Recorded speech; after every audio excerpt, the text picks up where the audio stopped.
Hello everyone, welcome to all of you on my YouTube channel Learn More Forever। आज के हम इस video में सीखेंगे डेटा कंसोलिडेट इन MS एक्सेल। एक्सेल में हम डेटा को कंसोलिडेट करना सीखेंगे। बहुत ही इंपॉर्टेंट फंक्शन है दोस्तों आपके लिए।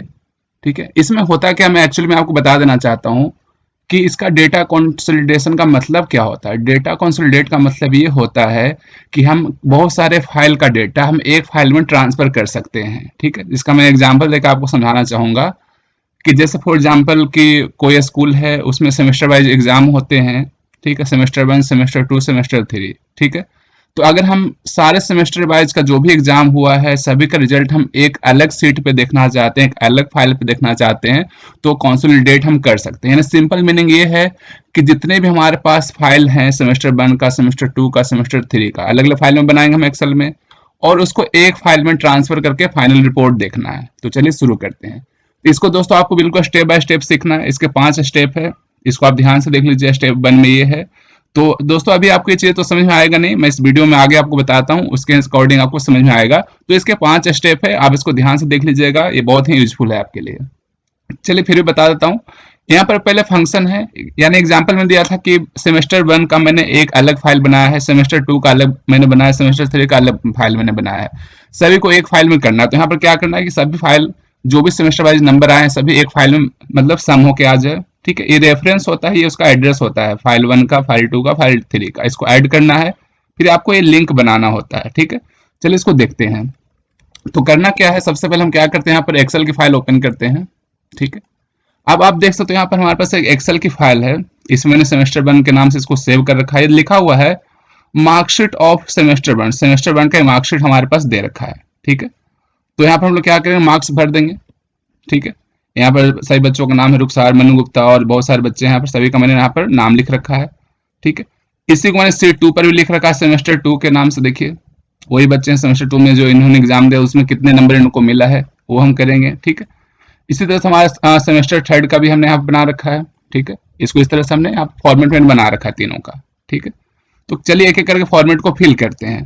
तो फॉर एग्जाम्पल सेमेस्टर 1 का एग्जाम हुआ है, इसमें मैं नंबर अपने आप यहाँ से फिल करता हूँ। ठीक है, क्योंकि एक्चुअल में हमारे पास कोई डेटा नहीं है, तो एक प्रैक्टिस करने के लिए अलग से डेटा ले लेते हैं। तो सेमेस्टर 1 का है, यहाँ पर हम लोग मार्क्स भर देते हैं। ठीक है, मैं चाहता हूँ एक फॉर्मूला है दोस्तों आपके लिए, रैंड बिटवीन, इसके अकॉर्डिंग वो अपने अकॉर्डिंग कोई भी मतलब इसको जल्दी से भरना हो मार्कशीट को, तो ये फॉर्मूला आप लगा सकते हैं।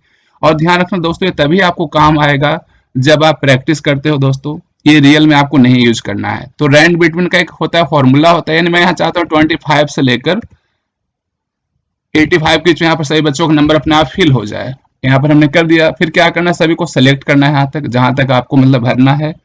फिर इसको डेटा को भरने के लिए करना है कंट्रोल आर। कंट्रोल आर से क्या होगा दोस्तों, राइट में फिल हो जाएगा। और कंट्रोल डी करना है तो क्या होगा, ये नीचे डेटा आपके सामने आ जाएगा। ठीक है, उसके बाद क्या करना दोस्तों, अगर आप इसको ऐसे ही छोड़ देते हो तो क्या होता है, अगर कुछ भी लिखते हो तो अपने आप क्या होता है, चेंज होता रहता है, क्योंकि रैंड बिटवीन का फॉर्मूला है, रैंडम तरीके से चेंज होता रहेगा। कहीं पर भी क्लिक कीजिए ये चेंज होता रहेगा।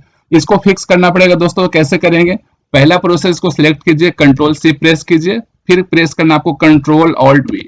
ठीक है, तो यहाँ पर वैल्यूज में जाना है और इसको ओके कर देना है, तो अब ये चेंज नहीं होगा दोस्तों। ओके, क्लियर है यहाँ तक। अब हम यहाँ निकालते हैं टोटल मार्क्स। तो टोटल मार्क्स का मैंने आपको एक शॉर्टकट की बताया था, आपको प्रेस करना है ऑल्ट प्लस। ठीक है, जो आपके कीबोर्ड में होगा ऑल्ट, एक ऐसा बटन जिससे प्लस का भी साइन होगा, इक्वल का भी साइन होगा, तो अपने आप यहाँ पर ऑटो सम हो जाएगा। और इसको ड्रैग कर दीजिए तो अपने आप यहाँ पर लग गया सही में। ठीक है दोस्तों, ये हमारे सेमेस्टर 1 का हमने यहाँ पर भर दिया। अब चलते हैं सेमेस्टर 2 की तरफ। तो सेमेस्टर 2 में हमने यहाँ पर गए, यहाँ पर इसी तरह से हमने रैंड बिटवीन का फंक्शन यहाँ पर लगा देते हैं जल्दी से, क्योंकि मैंने आपको बता दिया तरीका कैसे करना है। तो मैंने यहाँ भर दिया 35 से लेकर 75 के बीच में कोई नंबर यहाँ भर दिया हमने, क्योंकि यहाँ हमें जल्दी से मार्कशीट हम यहाँ पर भरने की कोशिश कर रहे हैं दोस्तों।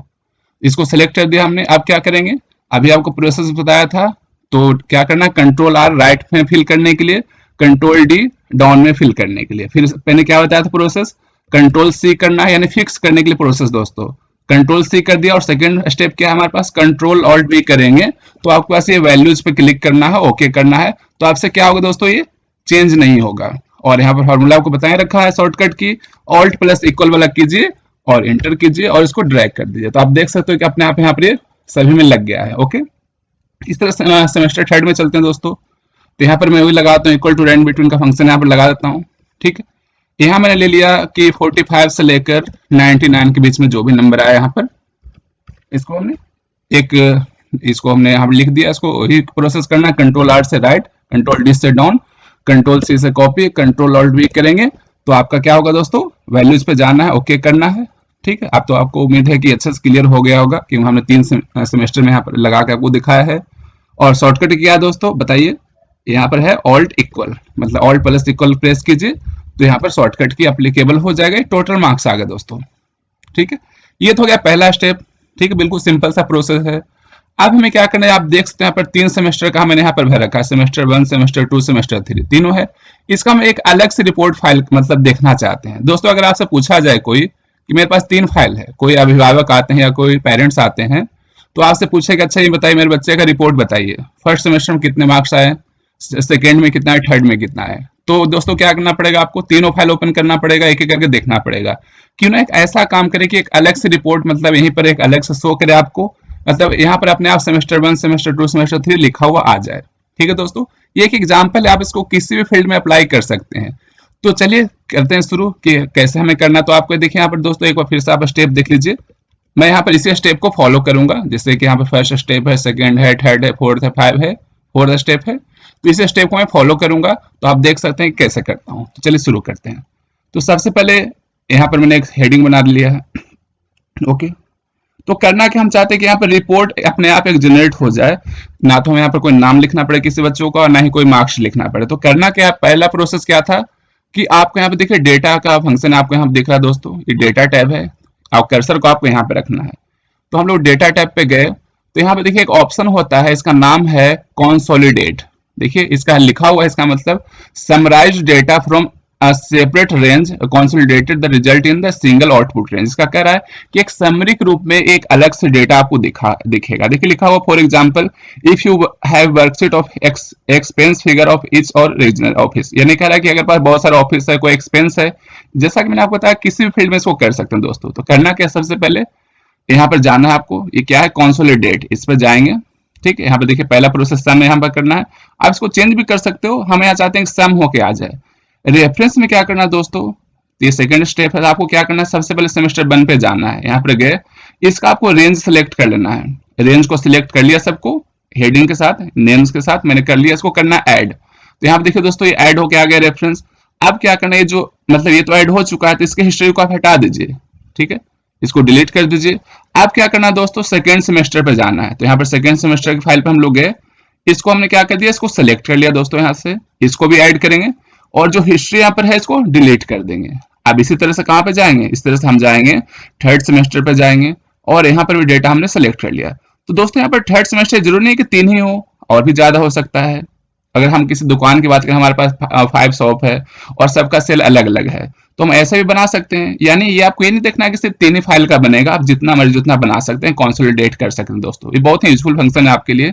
अब क्या करेंगे, थर्ड है इसको भी ऐड कर लेंगे, ऐड हो गया। ठीक है, अब क्या करना, लास्ट में इसको हिस्ट्री को नहीं हटाना है, छोड़ देते हैं। अब क्या करना दोस्तों, यहाँ पे देखिए लिखा हुआ है कि आपको रिजल्ट में चाहिए क्या, टॉप रो। टॉप रो का मतलब ये जो ऊपर रो है ये हेडिंग में आ जाना चाहिए।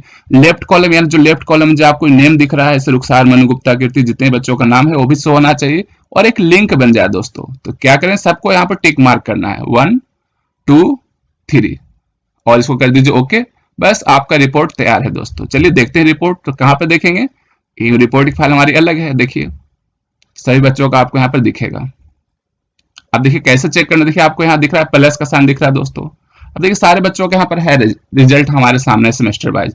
जैसे फॉर एग्जांपल मुझे मनु गुप्ता का चेक करना है कि सेमेस्टर 1, सेमेस्टर 2, सेमेस्टर 3 में कितने मार्क्स आए हैं। तो कैसे चेक करेंगे दोस्तों, तो आपको यहाँ प्लस का साइन दिखेगा, इस पर कीजिए क्लिक। तो देखिए लिखा हुआ है मनु गुप्ता का जो रिजल्ट है, जो हिंदी में मार्क्स आए हैं, सेमेस्टर 1 में 61 आए, सेमेस्टर 2 में 38 आए हैं और सेमेस्टर 3 में 65 आए हैं। तो इस तरह से आप यहाँ पर परफॉर्मेंस देख सकते हो दोस्तों। ठीक है, हम देखिए जिस बच्चे का देखना है उस पर प्लस पे क्लिक कीजिए। जैसे मुझे देखना है मालती गुप्ता का, तो इस पे क्लिक कीजिए, मालती गुप्ता का दिखा देगा। और ये देखिए सेमेस्टर 1 का पूरा अलग है, सेमेस्टर 2 का अलग है, 3 का अलग है, बिल्कुल सही है। और एक टोटल यहाँ पर कर दिया दोस्तों। एक चीज और यहाँ ध्यान रखना है कि अगर आप कोई चेंजेस करते हो, जैसे मैं यहाँ पर रुखसार के बारे में दिखाना चाहता हूँ कि रुखसार का सेमेस्टर 1 में हिंदी में आया 69, अगर मैं इस फाइल में जाके 69 की जगह मैंने कर दिया 100 या 99 कर दिया, तो आप देख सकते हो दोस्तों अपने आप ये चेंज हो जाएगा, यानी वो लिंक बना हुआ है। तो चलिए इस पे जाते हैं। तो देखिए आप 99 देखिए आ गया दोस्तों, ठीक है। तो यहाँ माइनस की, तो यहाँ देखिए प्लस का, जिसका भी देखना है प्लस पे क्लिक कीजिए। अगर सबका देखना तो आप यहाँ एक साथ ही देखना है तो यहाँ फर्स्ट पे क्लिक कीजिए, 1 लिखा हुआ है, 2 लिखा हुआ है, 2 पे जाइए, देखिए सबका आपको एक साथ अलग अलग दिखा देगा दोस्तों। है ना इंटरेस्टिंग फंक्शन, ये बहुत ही आपके लिए यूजफुल होगा दोस्तों। तो इसको उम्मीद है कि आप इसको सीखोगे, और अगर आपको वीडियो अच्छा लगा तो लाइक कमेंट जरूर करें और दोस्तों के साथ शेयर करना ना भूलें दोस्तों। ओके, जय हिंद।